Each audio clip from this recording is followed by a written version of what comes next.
Welcome back, guys. Before we start, make sure you hit that like and subscribe button. Share this video with your friends and let me know where you're watching from. Thanks. Now let's get into it. They say nothing good happens deep in the Monongahela at night. I used to laugh when I heard that, until I saw what I saw. My name's Mason Thorne, former Navy SEAL, medically retired after a mortar shredded most of my left thigh in Kandahar. Spent years fighting things that crawl in the dark. Thought I'd seen it all. Turns out I hadn't seen shit. I moved out here to West Virginia 6 months ago, thinking the quiet would silence the noise in my head. The VA gave me a chunk of cash, and I used it to buy a 60-acre spread deep in the pines, just south of Black Hollow. Isolated, raw, peaceful. Until it wasn't. The first sign came with the deer. Not normal ones. Those twitchy woodland creatures that bolt if you sneeze wrong. These stood too still. They watched, and they never blinked. I'd catch them in my scope, unmoving. Then I'd lower the rifle, rub my eyes, look again. Gone. No tracks. No rustling brush. Just a vacuum, like the forest swallowed its breath. There was one in particular, bigger than the rest. Antlers like twisted tree roots, blackened eyes like oil pits.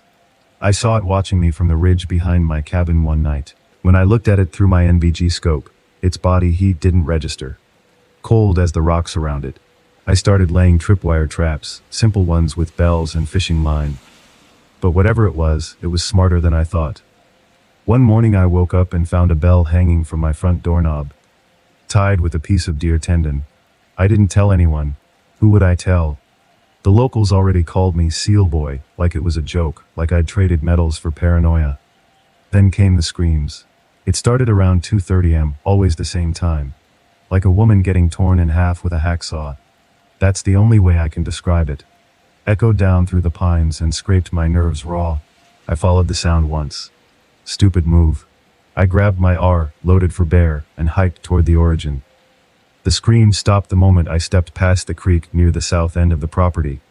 Then, absolute silence. No crickets. No frogs. Even the wind held its breath. That's when I heard the breathing. Not mine. Heavy. Wet. Behind me. I turned and saw nothing, but the hairs on my arms were rigid like antennae. I backed out, all instincts screaming retreat. That night, I bolted my doors and kept the rifle loaded beside my bed. The scream didn't return, but I knew it was watching. A week later, I found a carcass. Not of an animal. Not entirely. It had hooves, but also fingers. 3-fingered hands at the end of its forelegs. Face half deer, half man. Antlers with barbs. Its throat had been torn out, like something bigger took it down. There were strange markings cut into its hide. Symbols I didn't recognize. Burned in. I took photos, but they all came out blurred like static. I burned the thing. Flame wouldn't take it first, like the meat was wet with oil. But eventually, it burned black and loud. The smoke stank of copper and piss. That's when I knew I was in something deeper than PTSD hallucinations. Something was hunting, marking territory, leaving warnings. And I had just burned one of its kind.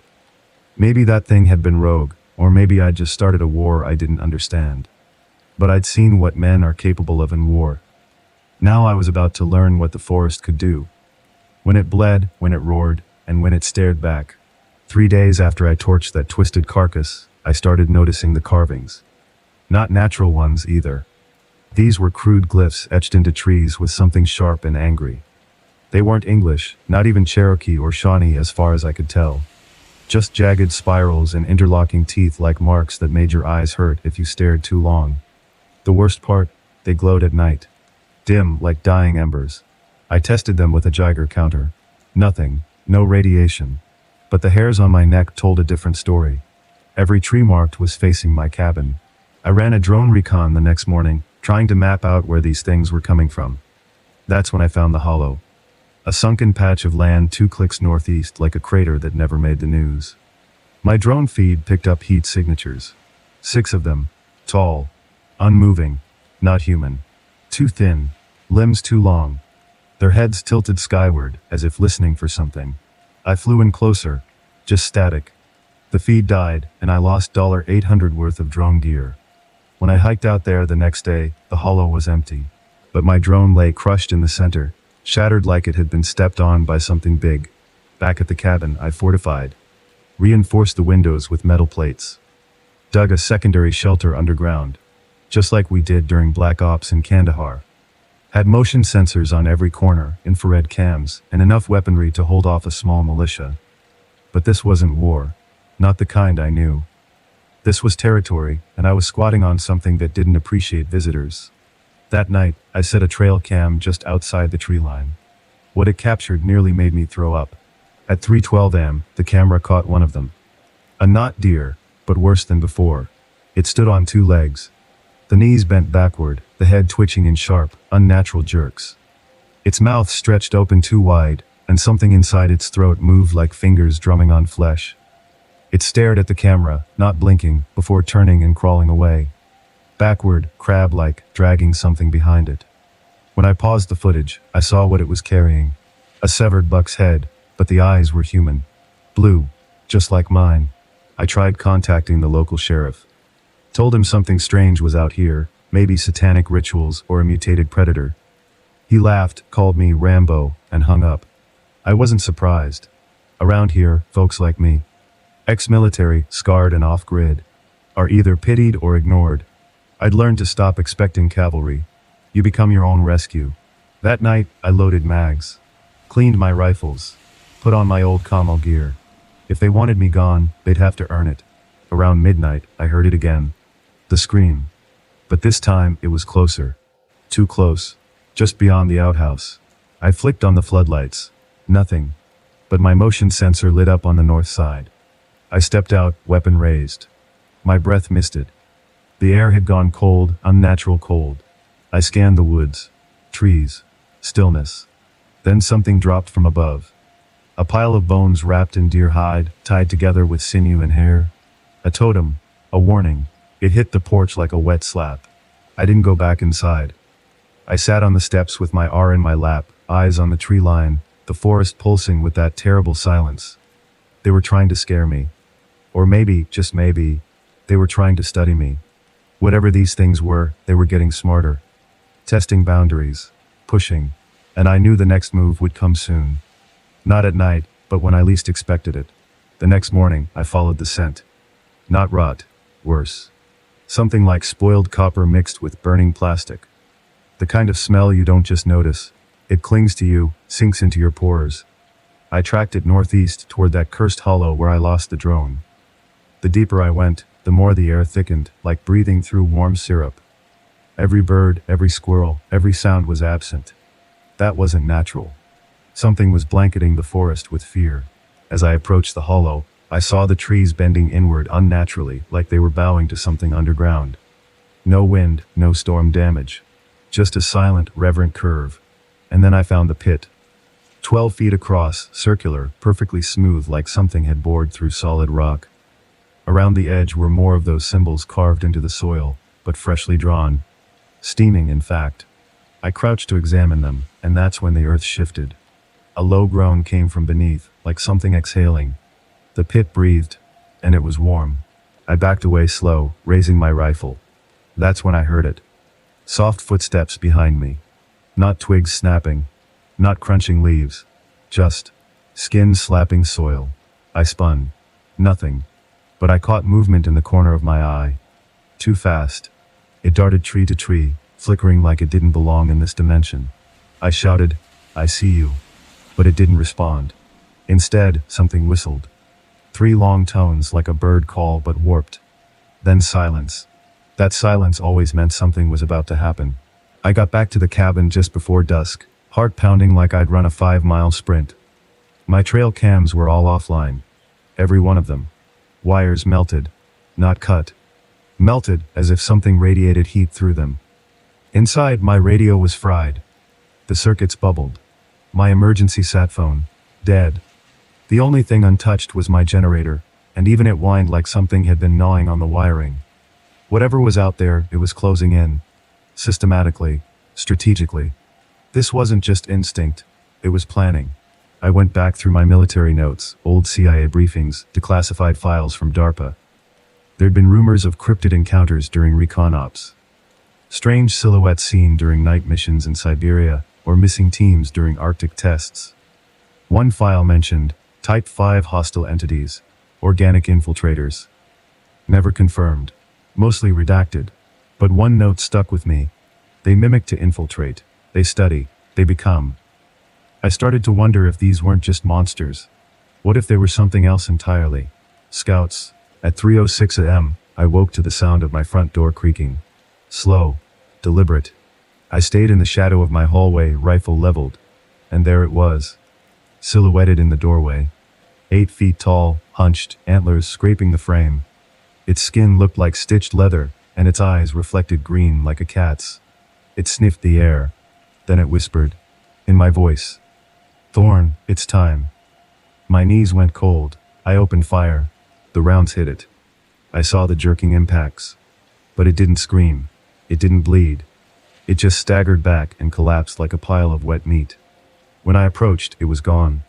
No blood. No body. Just claw marks across the floor and a single tooth left behind. The tooth was metallic. Serrated. Not from any mammal I knew. I stored it in a lead ammo box just in case. That was the night I realized this wasn't just survival anymore. This was a war. One they'd already started. By sunrise, I'd built a perimeter of C4 trip charges and jury-rigged an EMP burst device from old drone parts. If they were tech-sensitive, I wanted to test how they'd respond. The tooth I recovered was still sitting in that ammo box, but it had begun humming. Low and rhythmic, like it pulsed with something alive. I touched it once with a gloved hand and immediately got a flash. Not a vision exactly, more like a memory that wasn't mine. Forest. Screams. Something falling from the sky. Then black. I reached out to an old contact from the teams. Ramirez. He was deep in private ops now, Black Echo stuff. I sent him the coordinates and said, if I go dark, burn the woods. He didn't laugh. He just replied, you always find the weird ones, Thorn. I told him I'd encountered a new species, not human, not animal, possibly extra-biological. I attached photos. Corrupted as always. And the audio file I'd recorded from the whispering thing. It distorted the moment he opened it. Jesus, man, he whispered. This isn't just cryptid level. This is break the earth stuff. That night, I didn't sleep. I took shifts watching each quadrant. At exactly 2:59 am, the whispering began again, outside the cabin walls. This time it wasn't just my voice. It was my mother's. Then my SEAL instructor. Then my own voice, crying like a child. They were mimicking emotion now. Tapping into memory. Trying to confuse, distract, manipulate. I gritted my teeth and waited. At 3:13, one of the trip charges went off. A flash of flame and a roar that lit the trees. I rushed out, rifle up. What I saw still doesn't compute. It wasn't one of the not deer. It was something else. Skinless, long as a pickup, crawling with twitching fingers where its legs should have been. It had no face, just an open cavity filled with rows of clicking teeth. The EMP bomb I'd buried went off 10 seconds later. Not enough to fry everything, but it made that thing scream like metal tearing through a jet turbine. It writhed, flailed, and then burst into static. Actual visual static, like it wasn't real, or only partially real. After it vanished, I found the ground beneath it scorched into a perfect spiral. Same as those symbols on the trees. Except now they pulsed faintly underfoot, like heat signatures embedded in the soil. I checked the cameras. Footage gone. Not corrupted. Wiped. But the audio remained. 7 seconds. A voice, not mine. Not human. It said, he sees the root. Remove the root.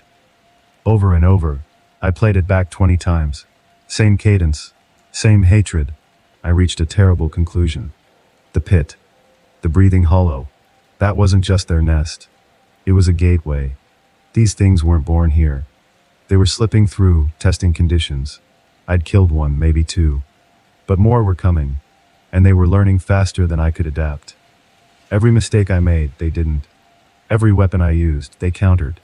They weren't apex predators. They were evolution with intent. I packed a single bag. Enough ammo, rations, and tools to last 3 days. I was going into that hollow. If I didn't, they'd overrun this place. Maybe more. Maybe worse. I left a note on my desk with coordinates and the words, if this gets out, nuke it. Then I took one last look at the cabin I'd built with my own hands. My quiet refuge. And stepped into the woods with a prayer on my lips and death in my heart. The hollow looked different now. It wasn't just a pit anymore. It was a wound in the land, gaping and raw, pulsing like muscle exposed to open air. As I descended with my rifle strapped to my back and a flare in hand, I felt pressure on my ears like diving too deep too fast. My watch stopped. The air turned syrup thick. Time warped in strange pulses like the forest was breathing with me. Or against me. Every step closer felt like peeling away from the world I knew. 10 feet down, the walls turned slick. Not mud. Tissue. Pulsing, veined, warm. I lit the flare and it hissed against the walls, making them twitch. The light cast shapes I couldn't make sense of. Faces. No. Impressions of something that once had faces. Dozens. Some were smiling. Most were screaming. The deeper I crawled, the more the air smelled like burned hair and rotting copper. My body screamed to leave. My brain told me it was already too late. I dropped into the base of the hollow and found the root. It wasn't a tree. It was a structure. Bone and sinew wrapped around a black monolith about 6 feet tall, half buried in the muck. It pulsed, sending vibrations through my boots. As I approached, the air crackled, and then they came. 3 of them, taller than before, moving like smoke wrapped in meat. They didn't attack. They circled me, watching, studying. I raised my weapon, but my arms wouldn't move. Paralysis, psychic maybe, or chemical. Whatever it was, I was a lab rat to them now. One of them leaned close, its face inches from mine. No features, just void. Yet I felt it smile. Then it opened its mouth. 1,000 whispers came out at once. My father's voice. My SEAL commander's. My own. We learn. We wear. We become. It reached toward me with a limb that was more tendril than hand, and touched my forehead. Images flooded in. Earth from space, cold, black. Screaming things falling through fire into forest. Their kind, exiled. Or maybe hunted. Now rebuilding beneath our world like parasites in skin. That was when I acted. The EMP charge on my chest. Last resort. Was already primed. I ripped the cord and dropped it at the base of the monolith. Time slowed. The thing shrieked in a frequency that made my skull throb. The flare in my hand burned white hot. I turned and ran as the explosion caved the hollow inward. The sound, indescribable, like a planet being pulled inside out. The earth shuddered beneath me, and the forest above screamed in one unified, inhuman voice. I burst from the collapsing hollow just as the ground behind me imploded. A wave of static ripped through the trees, turning leaves to ash, warping the sky in shimmering distortion. I collapsed in the brush, coughing up blood, ears bleeding, heart pounding. But I was alive. More importantly, they weren't. For now, the monolith had been destroyed. I was sure of that. But something told me the wound beneath West Virginia would never really close. Not completely. When I got back to the cabin, my sat phone blinked back to life. A message from Ramirez. Satellite pinged heat signature spike. You okay? I didn't reply. I just looked at the forest one last time and whispered, it's not over. Because I knew better. This wasn't a hunt. It was a test. And I had just told the invaders exactly how to fight us. I fled the mountain that morning. Left the cabin, the blown-out hollow, and the ash-soaked pines behind me. But you don't leave something like that. Not really. I made it to the ranger station down in Hinton, near Bluestone. The guy behind the desk barely looked up until he caught the blood on my collar and the ragged burn across my cheek. He said, "You look like hell, buddy." I muttered, "Hell's a few miles north of here." He didn't laugh. Just handed me a water bottle and called an ambulance. I didn't wait for it. I was already dialing Ramirez.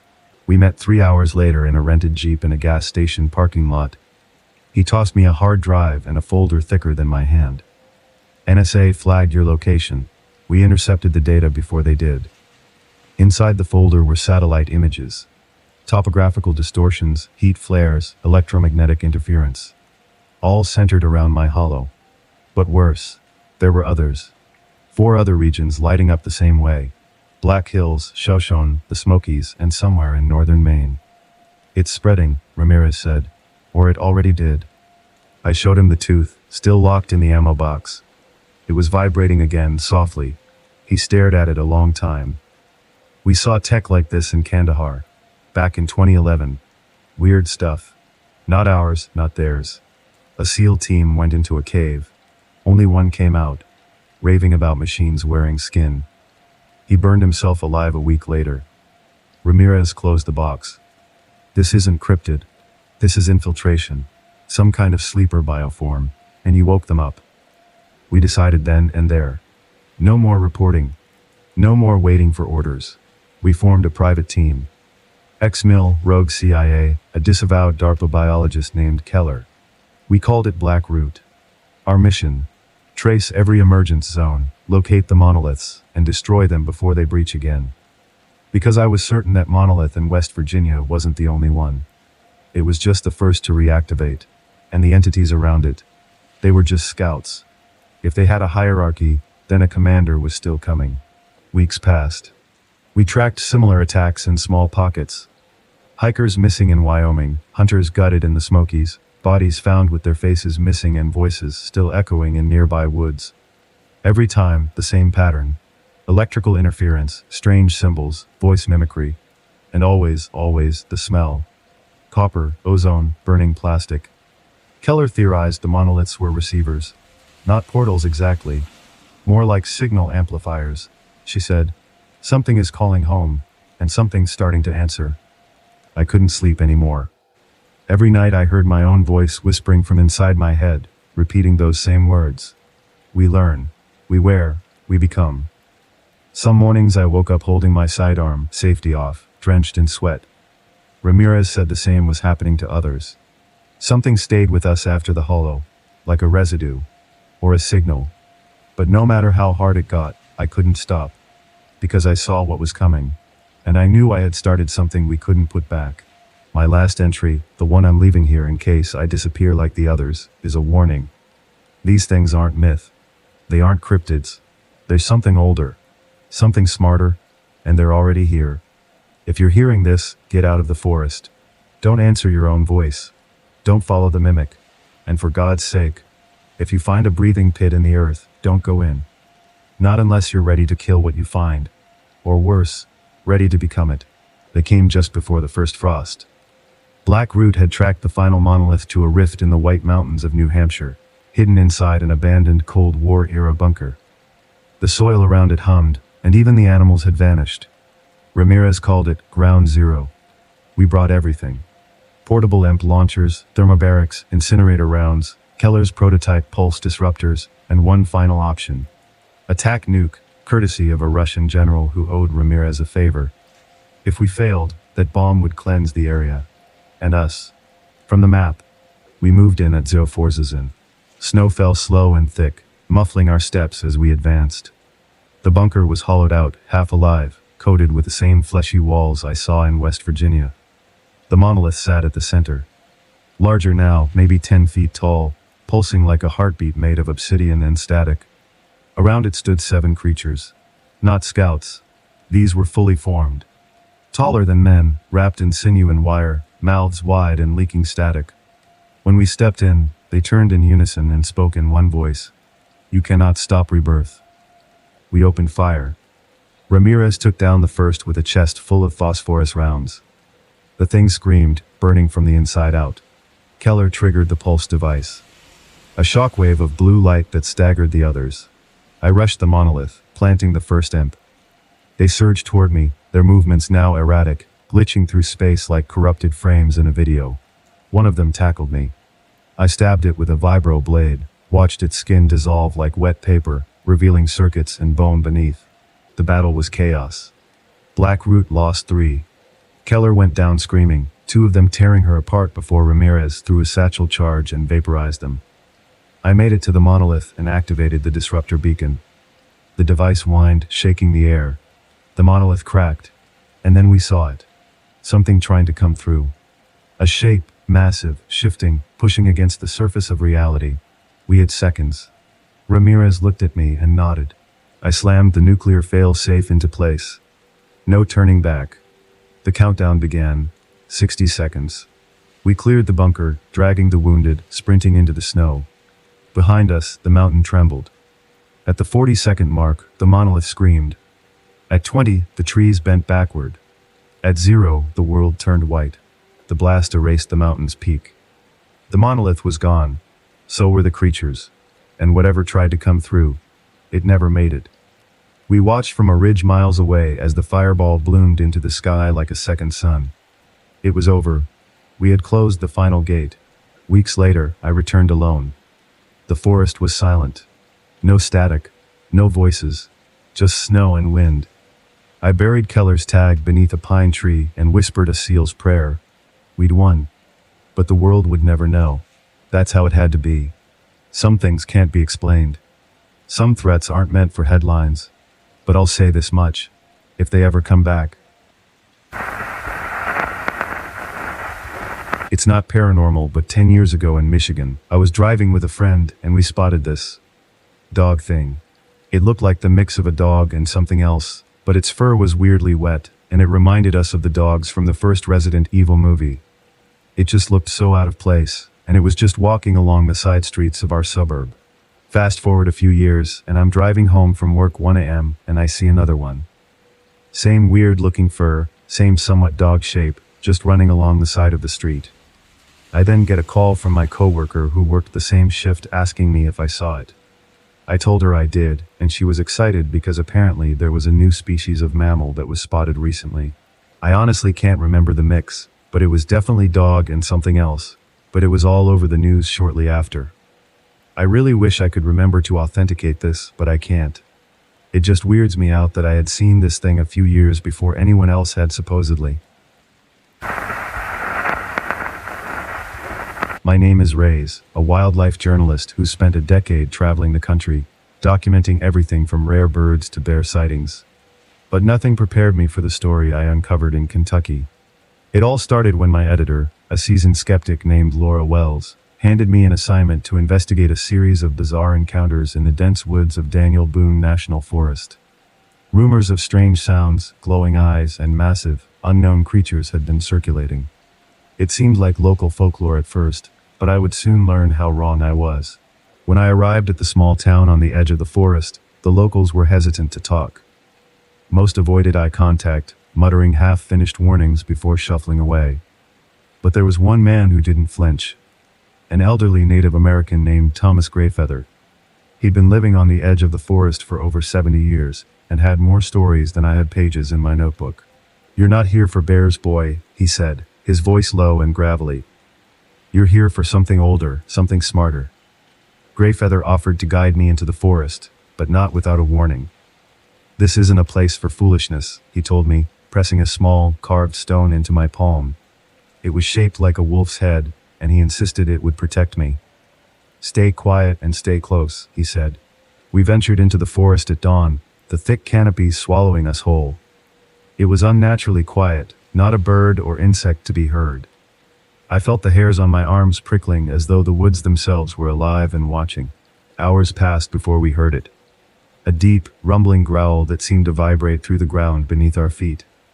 Greyfeather's eyes narrowed, and he whispered one word: "Run." Without hesitation, we bolted deeper into the trees, the growl turning into a feral roar behind us. I dared a glance over my shoulder and saw a massive silhouette, moving through the shadows like liquid, eyes glowing an unnatural yellow. We stumbled upon an abandoned cabin, the wood rotting and windows shattered, but it was shelter. Inside, Greyfeather lit a small lantern, his hands shaking. "That was a shadow hound," he said, voice strained. "They're the guardians of something far more dangerous." "Guardians of what?" I asked, trying to catch my breath. "A Wendigo," he said, the word dripping with dread. Greyfeather explained that his ancestors had long spoken of these creatures.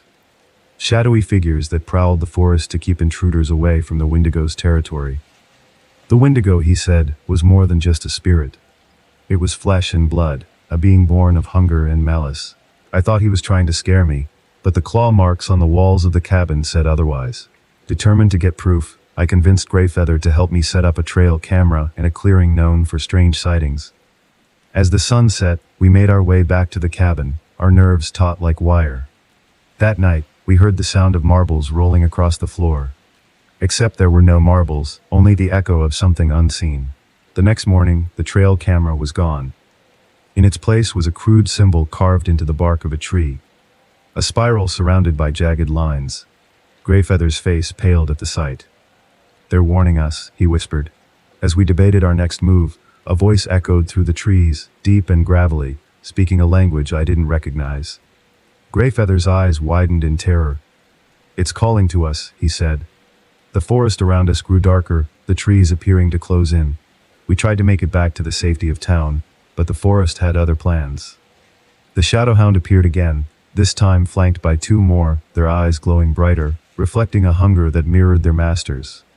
They cornered us, forcing us back toward the heart of the forest, where the Wendigo awaited.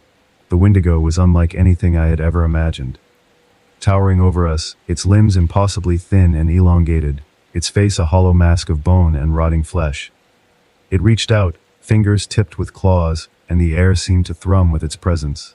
Greyfeather shouted something in his native tongue, and the stone he'd given me grew warm in my hand, a glow spreading from it like fire.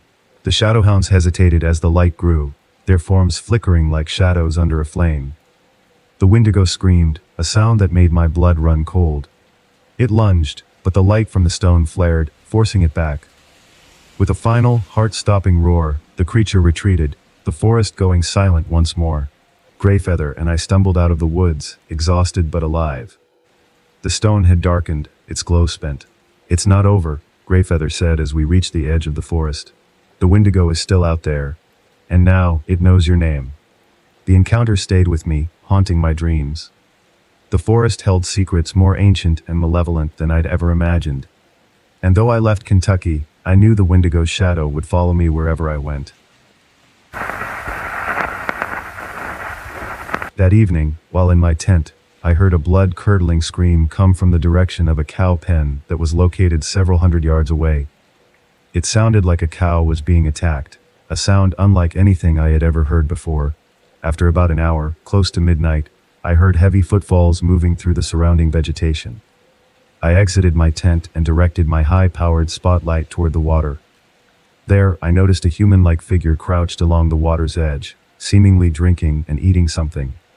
The figure was about 50 yards away. I yelled out, and the being stood up, turned, and looked in my direction. I was terribly startled at what I saw. An 8-foot-tall humanoid covered in matted reddish-brown hair. Its ape-like face and huge hands were dark-colored. Around this time, I noticed the foulest odor I had ever experienced, like an animal corpse that had been lying in the sun for a week. I literally began to gag. Panicking, I bolted toward my 4-wheeled ATV, leaving my gear behind, and sped away from the location. I gunned the ATV so hard that I literally seized up the carburetor after a mile or so. I have hunted and removed problem alligators in the area for many years and have never been afraid of the bayou, but I swear I will never go back to that location. My fearful demeanor was quite genuine when I talked to others about this experience, and I don't wish to be identified. I am willing to point investigators to the location, but only on a map. The camp I go to has out trips, which are 1 5-day canoe trips. So we get back from our out trip and ask about the scary story that our counselors didn't tell us about a different counselors who no longer goes on trip story because it was too scary. Anyway, he tells us that him and a buddy getting fire would go really far out so they could talk about shit in private. They come across a clearing and see smoke from another campsite and decide not to disturb them. They go back the next day to see if they're still there, and we're going to talk to them and see if they wanted to join their cabin on the trip. The fire is out and there's clothes strewn about. They tell the tripper and he's like, "Okay, let's check it out." They go back, look in the tent, and 2 dead bodies are inside with knife marks. They call the cops ask them when they saw them and stuff, and their trip gets ended early because it was a murder. Later they Google it, and they were murdered during the night. The counselor doesn't go on trips because he feels like if him and his buddy talked to them, they would still be alive. My camp no longer uses that site or trip. The town of Linden Creek was the kind of place where nothing much ever happened. Tucked away in the far corner of the Pacific Northwest, it was the kind of place you'd blink and miss if you weren't paying attention.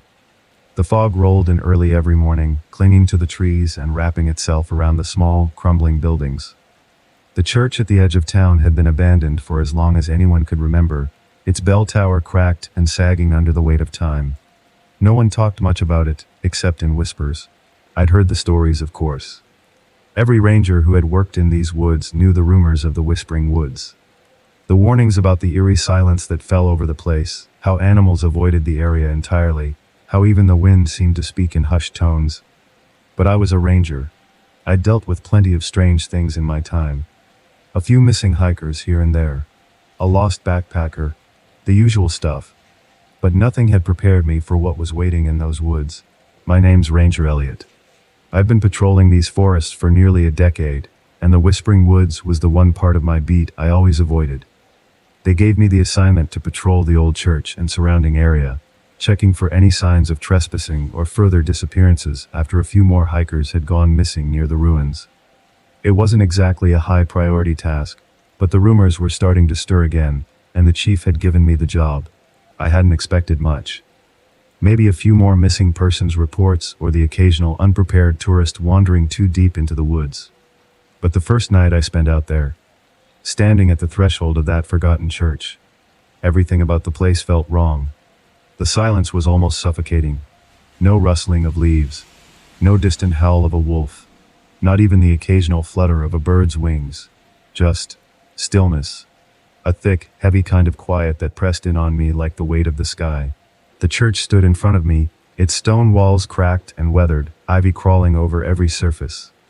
The roof had collapsed in several places, and the bell tower, now just a skeleton of its former self, hung precariously above. I wasn't exactly afraid of it, but I was uneasy. It didn't help that the fog had started to settle in, curling around the trees and creeping up to the edges of the church like a living thing. I walked inside. The air was cold, despite the warmth of the evening, and it smelled musty. Time had not been kind to this place. A few pews were still standing, though most had fallen into ruin, and the altar, once the center of the community's life, was now just a slab of broken wood. It was just like every other abandoned church I'd seen on patrol. Empty and forgotten, but as I turned to leave, my flashlight caught something. A small, weathered journal, lying in the corner by the altar. It seemed out of place, like it had been waiting there for someone to find it. I knelt down, brushing away the dust, and opened the first page. It was dated back to the 1800s, written in a shaky hand. I didn't know it then, but the journal would change everything. The journal belonged to someone named Father Samuel Gray, a priest who had once served in the church in Linden Creek, before it fell into decay and silence. His handwriting was messy, like he had written in haste, but the words were clear enough. The first entries spoke of his work as a priest of baptisms, weddings, and funerals. The routine, mundane life of a small-town clergyman. But as the pages turned, the tone shifted. Father Gray wrote of strange happenings, of the unsettling things he had witnessed in the woods surrounding the church. One entry caught my attention. It was dated several months after the first odd occurrences began. The villagers are disappearing. People go missing in the woods, never to be seen again. There is something in the trees, something we cannot see but feel. I fear this place is cursed, and I am certain it is the cause of the evil that is settled in our community. I can no longer ignore it. I have seen it. It watches us all. At first, I thought it was just the ramblings of an overworked priest. But as I read on, I found more chilling entries, each more desperate than the last. Father Gray began writing about a growing darkness in the woods. He claimed something had attached itself to the land, something ancient and malevolent. It fed on fear, grew stronger with each passing year. And as the years wore on, the people of Linden Creek started to disappear without a trace. The most unsettling entry came near the end of the journal, dated just a few days before Father Gray's final entry. I tried to stop it. The exorcism failed. The demon is not gone. It hides in the trees, waiting. It is no longer human. It is something worse. I fear it will come for me. It will come for all of us. I cannot stop it. I pray that someone will. The church, the land, it is all cursed. It will not leave. The last words were smeared with ink, as if Father Gray had been too frantic to write clearly. It sent a shiver down my spine. The demon he described didn't sound like any ordinary malevolent spirit. It wasn't just interested in possessing bodies. It was bound to the land itself, tied to the trees, to the very earth. It lived on fear and pain, and it had only grown stronger over time. I closed the journal with trembling hands. The air in the church felt colder now, the silence heavier. What the hell had I gotten myself into? I had come to this place expecting to find some wild animal tracks, or maybe a few signs of trespassers. Instead, I had uncovered a history of terror. A history that had been buried for over a century. But the more I thought about it, the more I realized how much I had already begun to feel the pull of the place. The eerie silence, the whispers in the wind, the way the trees seemed to watch me. I couldn't ignore it any longer. The demon Father Gray had described, if it still existed, was still out there, waiting. I had to know more. I had to find out what had happened to the people of Linden Creek, and what had happened to Father Gray. Because something in those woods wasn't finished yet. And it wouldn't rest until it had claimed its next victim.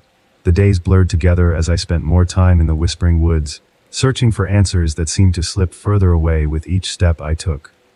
I tried to tell myself that it was just a ghost story, that the journal was nothing more than the ramblings of a man losing his grip on reality. But as the nights grew colder and the whispers of the trees grew louder, I couldn't shake the feeling that something was watching me. I decided to return to the church the following night. I wasn't sure why. Maybe I thought I'd missed something.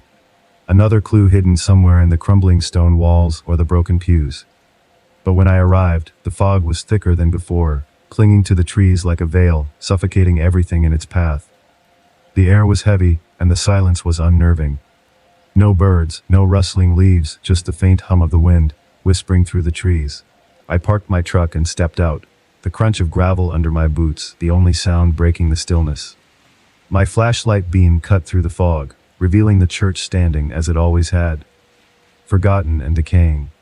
I wasn't sure what I was hoping to find, but my gut told me I was on the verge of something terrible. As I walked toward the entrance, I froze. A noise. It came from the woods, just beyond the church grounds. A rustling sound, followed by what I could only describe as a faint humming. It wasn't the wind. It wasn't the trees. It was something else. Something unnatural. I stood there for a moment, trying to dismiss it, trying to convince myself it was just an animal. But the sound grew louder. It was a voice, soft and melodic, echoing through the trees. I couldn't make out the words, but it felt like the air itself was vibrating with the song. I gripped my flashlight tighter, my heart pounding in my chest. It wasn't just the woods at work. It was something alive, something that didn't belong. I turned to leave, but before I could move, I heard a voice behind me. "Ranger Elliot?" I spun around, my heart leaping into my throat. There, stumbling out of the fog, was a man. His clothes were tattered, his face gaunt and pale, as if he hadn't seen sunlight in weeks. He looked disoriented, his eyes unfocused, and his hands trembled as he reached out toward me. "Hey, you all right?" I called, taking a cautious step toward him. The man didn't answer at first. He just kept muttering under his breath, his voice barely audible over the wind. "He walks in the trees," he said, his voice hoarse and distant. "He walks in the trees." I didn't know what to make of it. "Who walks in the trees?" I asked, trying to get him to focus. But all he did was repeat the phrase over and over, like a broken record.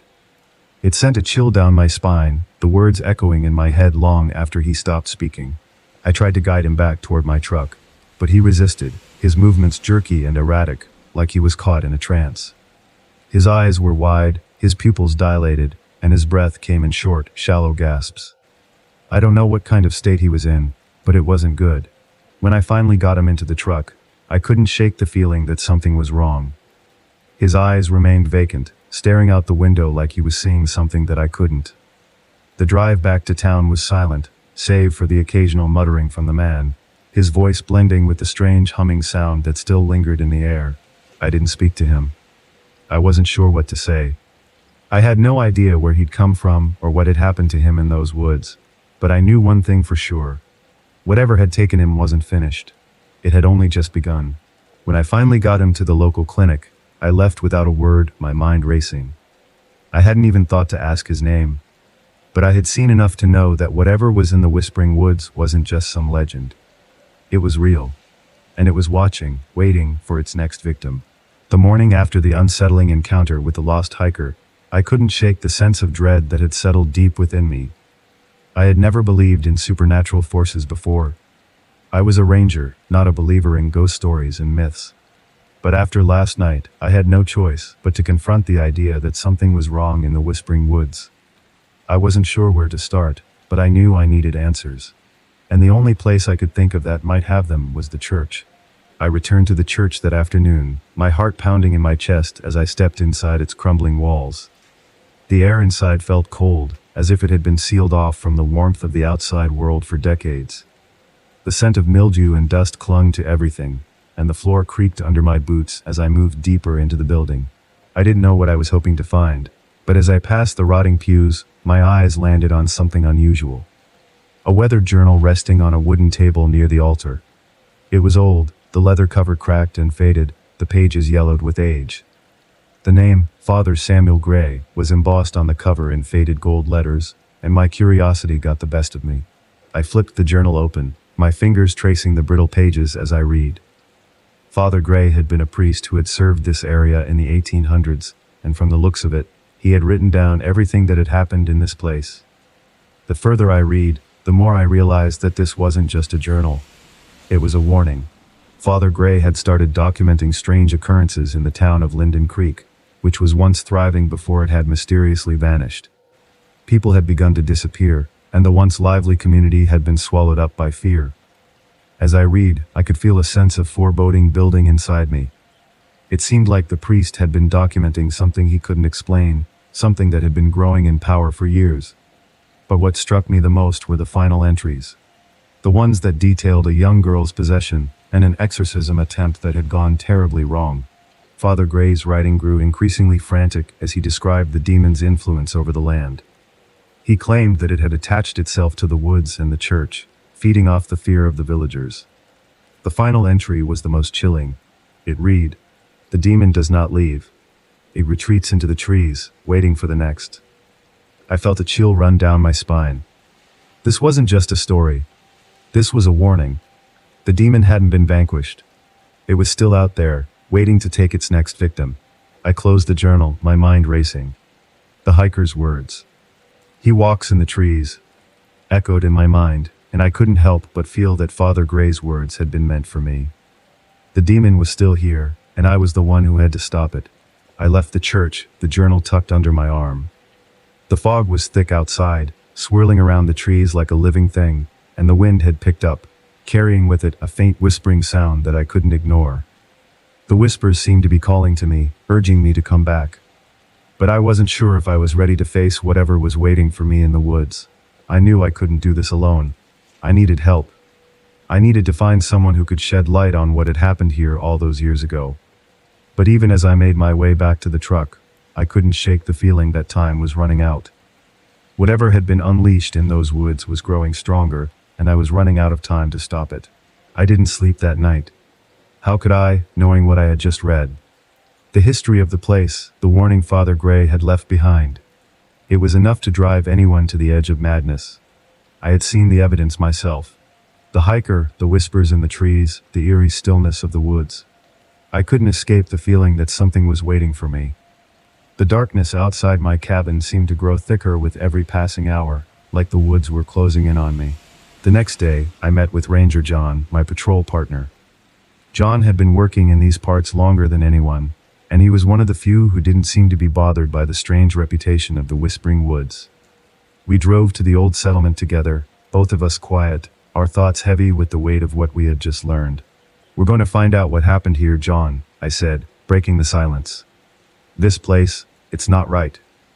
John gave me a sideways glance but didn't respond. He was a man of few words, especially when it came to things he didn't understand. We parked the truck near the overgrown path that led deeper into the woods. As we set out, I couldn't shake the feeling that we were being watched. Every time I turned around, I expected to see something standing in the trees, its eyes locked on us. But there was nothing. Just the heavy fog and the muffled crunch of leaves beneath our boots. We reached the church by mid-afternoon, and that's when things started to get strange. My radio, which had been silent all morning, suddenly crackled to life. A faint, haunting melody filled the air. A hymn, one that sounded as if it had been played on an old organ. I paused, my hand instinctively going to the radio, trying to turn it off, but the volume wouldn't budge.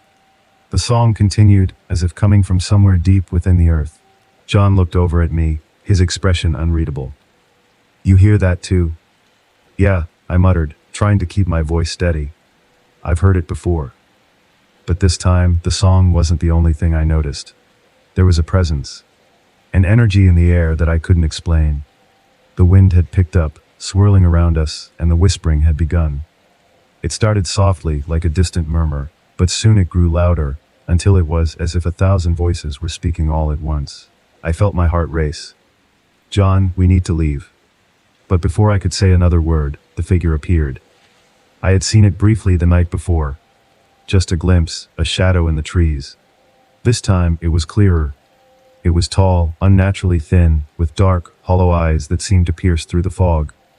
The figure stood motionless in the trees, its face hidden in shadows, watching us. I froze. My breath caught in my throat as the figure took a step toward us, its long limbs stretching unnaturally. But when I blinked, it was gone. Vanished into the fog, like it had never been there at all. "Did you see that?" I asked, my voice shaky. John didn't answer immediately. Instead, he stared at the spot where the figure had stood, his face pale. I saw it. We stood there for a moment, the weight of the silence pressing in on us. The song on the radio had stopped, but the whispering in the trees continued, growing louder, more insistent. We had no choice but to head back to the church and investigate further. But when we arrived, things had taken a darker turn. Ranger John's body was found hanging from the rafters inside the church. His face a horror, eyes burned out, leaving hollow sockets. I staggered back, choking on the air, my legs turning to jelly beneath me. The twisted scene before me confirmed what I had feared. The demon had claimed another victim. It wasn't just haunting the woods. It was hunting us. I had to stop it. I didn't know how, but I knew I had to finish what Father Gray had started. The night was suffocating. The air seemed to thicken, pressing down on me from all sides. I could still feel the weight of John's lifeless eyes, the horror of his body hanging in that church, and the whispering that had only grown louder since. My hands trembled as I reached for the journal again, my mind racing through the words Father Gray had written.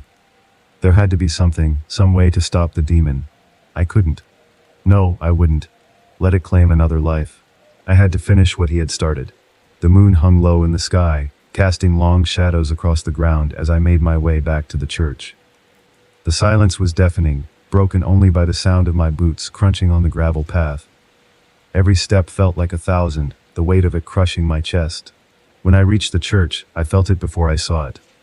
The air had changed. It was colder now, almost as if the very walls of the church were breathing. The whispers had returned, louder now, swirling around me in an impossible chorus. I stepped inside, my heart racing, the floorboards creaking under my weight. The church had a different feel now. The air felt thick, charged with something dark and ancient. I stood in the center of the church, the old altar looming before me. I had come this far. There was no turning back now. I opened the journal once again, my fingers trembling as I searched for the prayer Father Gray had written to banish the demon. And then I heard it. A voice, deep and rumbling, reverberated through the church. "You cannot stop me," it growled. "I am the darkness. I am the forest." I turned, my breath catching in my throat as I saw it. The figure, standing in the corner of the church. It wasn't the same as before. This time it was fully formed, its eyes hollow and black, its skin ashen and stretched thin. Its smile widened unnaturally, jagged teeth gleaming in the dim light. "You will join us," it said, its voice low and mocking. "There is no escape." I felt the temperature drop even further, the air thickening, pressing in on me. The walls seemed to shift, as if the church itself was alive. The trees outside began to creak and groan, their limbs twisting as though they were reaching for me. But I didn't hesitate.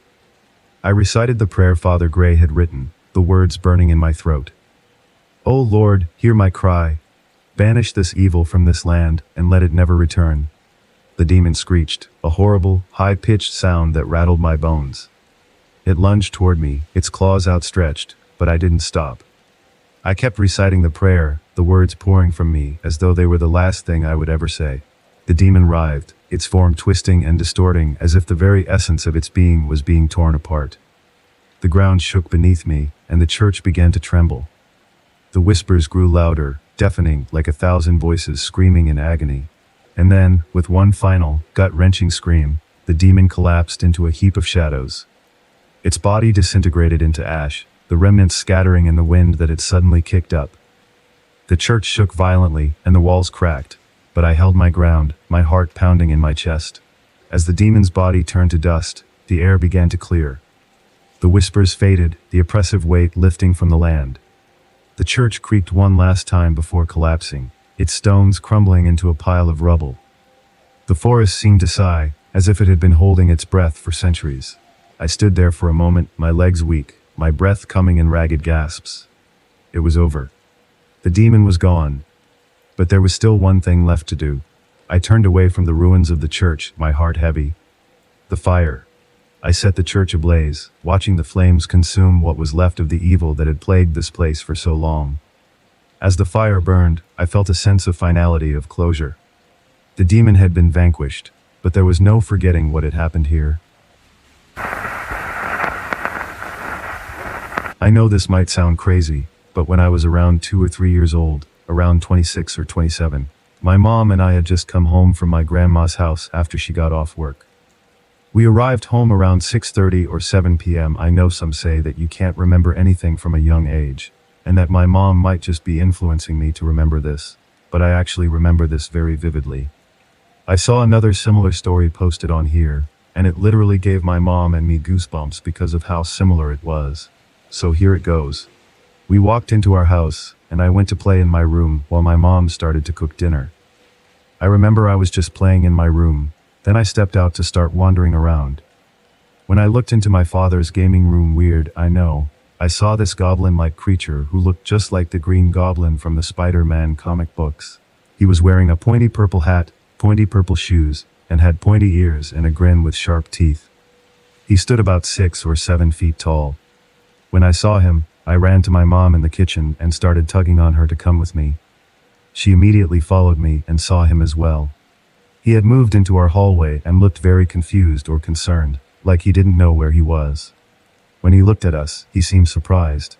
He looked very inhumane, but he didn't instill fear in us. Instead, it was more of a calming presence. After he saw us, he ran back toward the gaming room and just disappeared. My mom went to check where he went, but he was nowhere to be found. Mind you, there were only 2 windows in that room, and they were blocked off by a desk and were closed while we were gone. Many have told me that this was just my dad playing a prank on us, but he was never around and isn't nearly as tall as the goblin we saw. We still talk about it to this day, telling the exact same story each time. I still can't get this creepy image out of my head, and I just wanted to come on here to get an explanation for this, or to see if anything similar has happened to anyone. Mind you, we lived in California in the Bay Area. Please let me know if you've had a similar experience because I want to know. I have attached an image very similar to what I saw.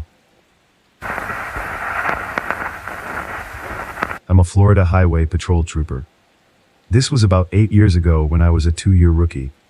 I wasn't very familiar with the history of the area where I was working at the time. It starts fairly tragically. I was working the midnight shift and we got a call that a fatal car crash had happened. I head up there and I'm the first trooper on the scene. I checked with the deputies and they gave me the rundown. A naked guy walked out onto the highway right into the path of a semi.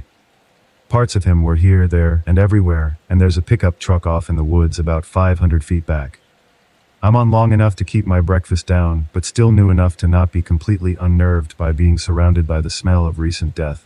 Long story short on that investigation, the man was mentally disturbed. The investigators told me he must have been having a meltdown, and crashed his truck into the tree line to commit act of unaliving himself. When that didn't work, walked up from the tree line, stripping off all of his clothes, and just jumped in front of the first big truck to come along. It was a fairly standard night that particular month. I worked on 6 fatals that month alone. The weird things started happening about a week later. I'm working and I get a call from a pedestrian on the interstate in the same area as the fatal crash. Routine call, usually some drunk who drove into a ditch and is trying to put some distance between him and a Dewey arrest. So I traveled the 40 miles up there, not expecting to find anyone. I get there and sure enough, there's no one there, so I turn around and start driving away. About 30 minutes later, I got a second call from a pedestrian in the same place. I head back up there and surprise, nothing. I start driving away. I get about 3 miles down the road and the dispatcher calls it back to me again. 2 odd things about that. First, I'm still in the area, and second, I didn't see any cars that could have been calling the sighting in. So, I flip a U-turn in the middle of the median and I head back up. At this point, I figure it's teenagers messing with our dispatcher, or it's some vagrant trying to hitchhike and hiding from me in the woods. So I pull back into the median and back my car up into the tree line, and I cut my lights out and I start watching the shoulder. After about 10 minutes, right where the act of unaliving took place, I saw the shape of a man move from the tree line to the roadside and walk right up to the road. I turn my spotlight on and the whole thing just disappears. No motion, as if someone had run off, just gone. So I put my car into gear and got the hell out of there, and the car just dies. Nothing really supernatural about a Crown Vic with 180,000 miles just breaking down, but the timing was pretty freaky. I start trying to get the engine to turn over, and I notice the trees behind me rustling. Finally, the engine turns over. I put the car in gear and I head as far away from that spot as I can. A few nights later, I'm sitting at breakfast with one of the old salts, and I tell him what happened, and he looks at me and says, "Yeah, don't go up there alone at night." Back in the 90s, a trooper kidnapped, assaulted, and murdered a woman in the trees in the median. He went on to tell me that a lot of guys have had experiences with their cars dying in that area. The whole area just feels wrong when I pass through, even though they ripped up the forest to expand the road. This happened about a week ago. Like so many other encounters on here, it would be regarded as life-changing. Maybe it didn't result in personal injury, but the events have scarred me for life. Before I get started, I'm going to tell you a little bit about the area where I live. I live on the outskirts of a fairly large city, actually the city where Fort Bragg is located. Fayetteville, North Carolina. There's a patch of forest between two neighborhoods, with a highway crossing on the other side of it. Beyond this highway, there's nothing but forest for miles, with a few scattered neighborhoods. In this forest, there are two forts. One where my two friends and I hang out, and another where an older man spends a lot of time. This older man is an interesting character, to say the least. When we first started going out there, one of the things he told us was that he watches over the area. At the time, his reasons seemed pretty obvious. We have gangs here, and sometimes there would even be homeless people living in the woods. My friends and I just figured he was making sure everything was okay in the woods, in case something were to happen. Which occasionally it did. However, about a week ago, I began to question this. So did my other two friends. We had ventured further into the woods on the far side of the lake where the brush was very thick. At times, we had to crawl on our hands and knees to get through. It was during this exploration that we came upon a small clearing, about 8 feet in diameter. There were bones strewn around the area.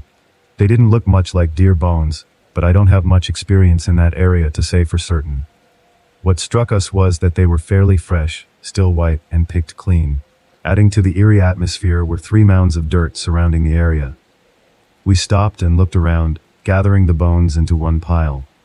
We tried to organize them and examine them, but couldn't determine what they had come from. Initially, we thought they might be deer bones, but their placement seemed odd. We also have coyotes in the area, so maybe a coyote had gotten hold of something, but what exactly? With the mounds of dirt surrounding it, it just bothered us.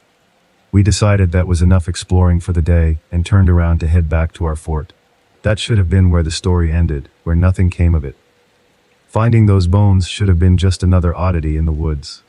However, the next day things took a strange turn.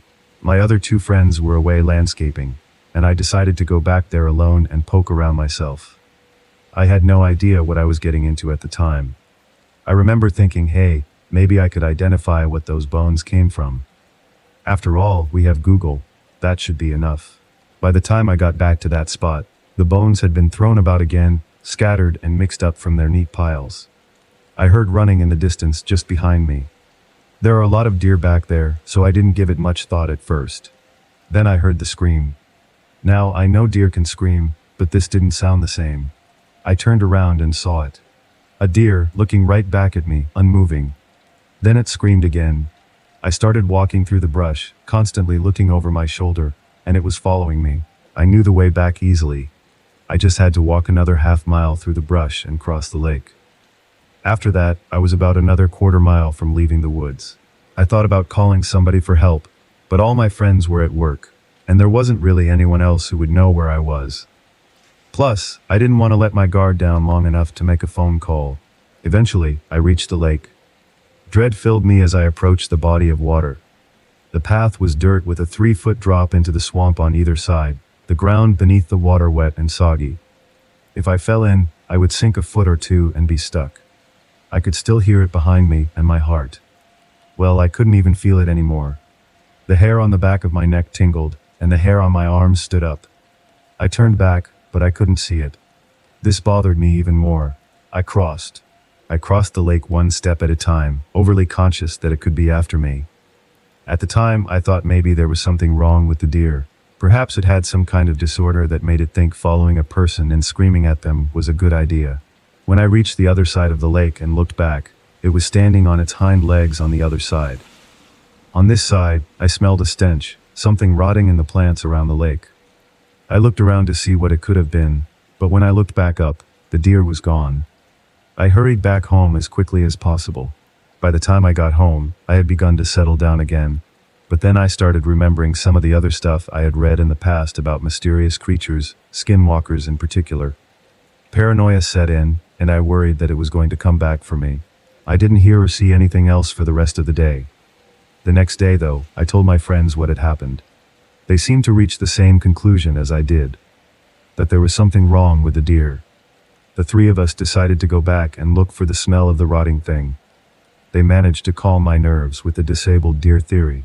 However, as soon as we reached the edge of the forest, the hair on the back of my neck and arms stood up again. We attributed it to nerves and kept going. But as we went further, my other friends began to get nervous. One developed a slight twitch and said he felt like we were being watched. The other friend said, "I feel like we're being watched."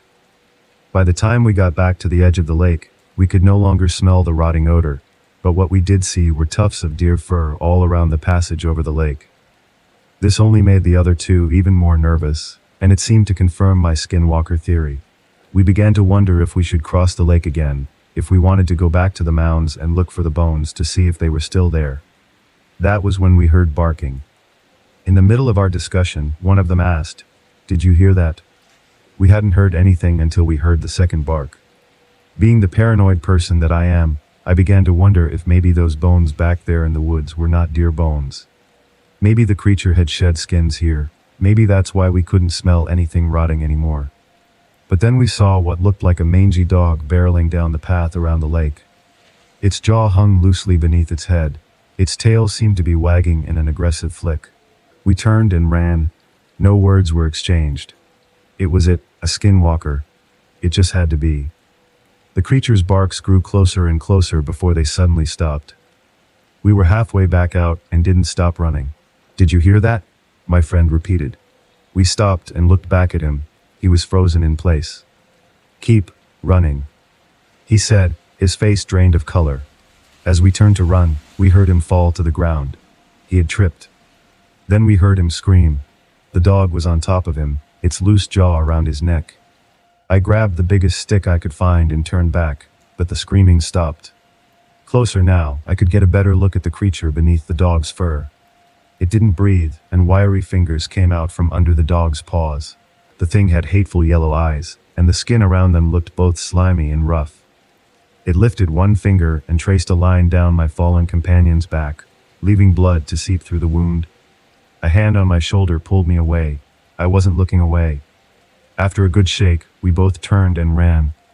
I began to see spots and threw up twice on the run out of the forest. We reached my house, locking the door behind us. It was just me and him. There wasn't a single gun in the house. "He's gone," I said. "We need to call somebody." My voice quivered as the words came out. My friend disagreed though. I went to call the police, and he slapped the phone from my hand. "I don't want us to get locked away," he said. "That would be safer than here," I yelled. Then I started to chuckle. I laughed as I sat down with my back against the front door before I blacked out. My nerves had gotten the better of me. When I woke up, I saw an empty bottle of alcohol on the floor. No light came in through the blinds on the window, and every light in the house must have been on. Night had fallen. My friend was on the couch. "You're up," he grunted. I stood up. Something felt wrong. The house was silent, and there wasn't a single noise outside. My friend mumbled to himself. "It will get you if you aren't careful," he mumbled to himself. I looked down the hallway and saw that the back door was open. "Why is the door open?" I asked. "Help," he replied. In my still waking mind, I noticed that his voice almost sounded dreamy, like two voices in one. I saw his skin crawling, and his fingers on one hand seemed limp while the others were too slender. He stood up, and his entire left arm was limp, looking almost like a deflated balloon. His eyes pierced through me, yellow eyes. The skinwalker. It had gotten inside him. The thing must have still been inside him, morphing him. "How many people did it take?" I muttered. "I'm going to step outside," I said shakily. "No," it replied. The creature was still changing forms. It must be vulnerable. I hoped it was vulnerable. I backed into the hall, where to my left was the kitchen with a door to the garage. I grabbed my keys off the rack on the wall beside the kitchen. "Die," I heard right before I bolted across the kitchen. I saw the skin of my other friend laying on the floor, a fleshy mess of bones, organs, and flesh. I turned back and saw the thing stumble around the corner. I opened the garage door as fast as possible, jumping through and slamming it behind me. Since my garage door had to be opened manually, I cracked it just enough to roll under as my kitchen door exploded. I didn't see it, but I heard it. I hopped into the car as I heard banging on the metal garage door.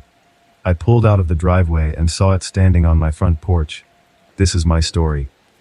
This must have been what that man was watching for. I could never go back. That thing. It would never stop coming for me.